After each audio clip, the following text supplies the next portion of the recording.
Salut à tous les amis, j'espère que vous allez bien. On se retrouve ce lundi 25 août pour une nouvelle vidéo. On va évoquer l'avancée des travaux du Spotify Camp Nou avec de nouvelles images à l'intérieur du stade. Tout d'abord, vous allez voir tout au long de cette vidéo des images qu'on peut voir sur les différents réseaux sociaux, TikTok, etc., notamment à partir des tribunes.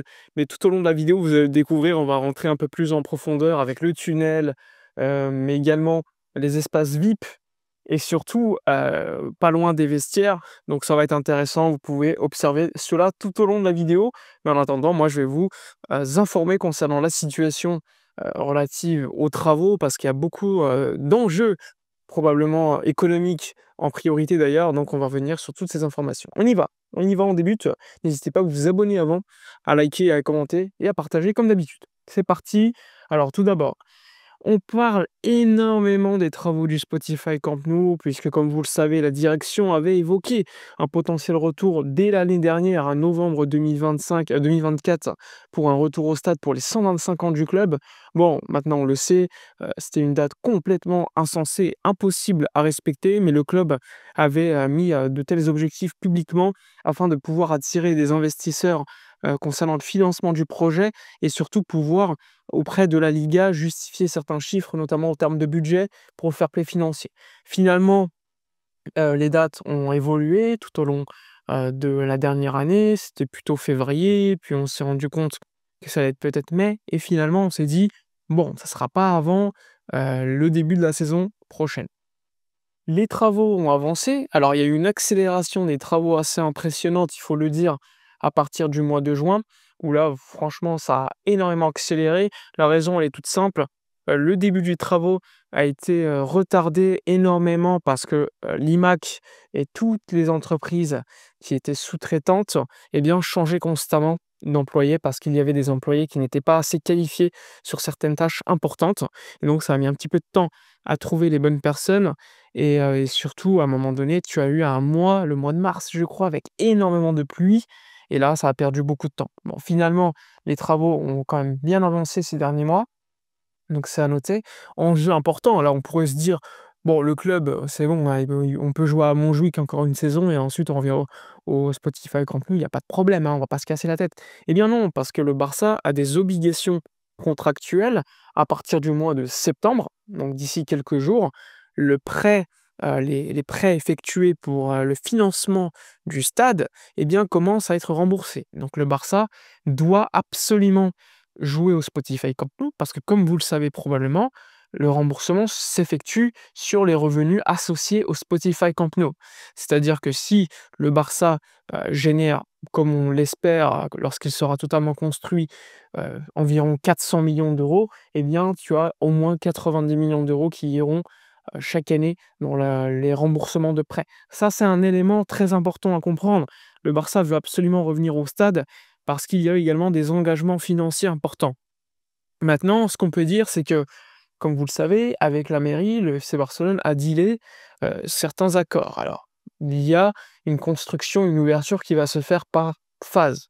La phase 1A, donc avec 27 000 personnes, la phase 1B avec 45 000, la phase 1C avec 60 000 personnes, et ensuite le Barça continuera en collaboration avec l'IMAC à travailler afin que le troisième étage soit cette fois-ci ouvert. Et une fois terminé, le Barça vise à la fin des travaux, en tout cas des travaux concernant les tribunes, 105 000 places. On va se dire, bon, le stade n'a pas beaucoup évolué par rapport à l'ancien. Si, il a beaucoup évolué, et vous le verrez à la fin, avec notamment 2 étages VIP qui n'existaient pas avant. Avant, tu avais 3 étages très volumineux et tu n'avais pas les 2 étages VIP avec des sièges VIP, loges VIP, etc., qui sont un enjeu crucial pour le club parce qu'ils te permettent de générer énormément d'argent. Donc, maintenant qu'on a dit cela, aujourd'hui, ce qu'on peut dire, c'est qu'il y a eu une réunion entre le Barça et la mairie. Une réunion concernant la phase 1A, avec 27 000 personnes au stade. Pour pouvoir déclencher cette phase, c'est-à-dire le retour au stade pour 27 000 personnes, il faut que le Barça reçoive officiellement un papier de l'IMAC, un certificat de fin de travaux qui met en avant que le Barça peut désormais ouvrir le stade pour la phase 1A. Mais avant cela, le Barça doit envoyer ses certificats de fin de travaux à la mairie, comme ça va être le cas aujourd'hui ou demain. RAC1, Radio de Catalogne, explique que ça a été fait ce matin. D'autres news parlent plutôt de demain pour envoyer ce papier. En tout cas, demain, ce qui est sûr, c'est qu'une réunion importante est organisée puisque les employés de la mairie de Barcelone vont visiter les travaux afin de contrôler la sécurité. Dans le cas où la sécurité est garantie pour la phase 1A, eh bien, dès demain, le plan continuera à être exercé. Il faut savoir qu'il faut à peu près 4-5 autorisations, la police, les pompiers, etc. Ça peut mettre un peu de temps. Dans un processus normal, ça met 4 à 5 mois. Mais dans un processus urgent comme l'est le Camp Nou avec un projet important, la mairie est en ligne directe avec le club, ça va beaucoup plus vite. On peut parler de 2-3 semaines. C'est pour cela que aujourd'hui, ce qu'on peut dire, c'est qu'il y a encore un doute concernant la tenue du match entre le Barça et Valence au Spotify Camp Nou. Si tout se fait rapidement, il est possible que ce match se joue au Camp Nou le 14 septembre contre Valence. Mais ça va être compliqué, ça va être short. C'est un timing qui est véritablement difficile à respecter.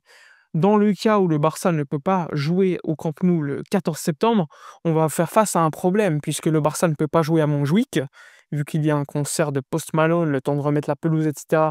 C'est impossible.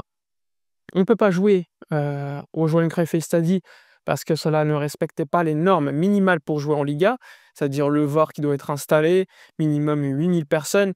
On ne respecte pas ça aussi. Donc il y a une autre option qui est également ouverte, c'est le fait de jouer au stade de Gérone à Montilivi, qui peut être une option, puisque le stade, comme vous le savez, est en Catalogne.